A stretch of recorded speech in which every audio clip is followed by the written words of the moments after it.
Hey everybody, I'm Banning from Said With Love, day 15 of the Said With Love Christmas Countdown Calendar. Hope you're having fun, hope you're enjoying all the presents that I've found for you. So day 15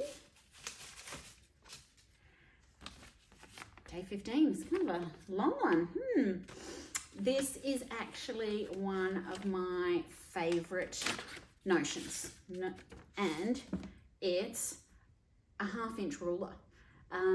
It has an etched line. It might be a bit hard for you to see, an etched line right down the middle, so at the 1/4 inch mark. And I use this for so many things. So I'm going to do a quick video for you to show you some of the uses, but I use it to mark my 1/2 square triangles. So I mark the two lines 1/4 inch either side. I find that easier to do than trying to line up something on my sewing machine.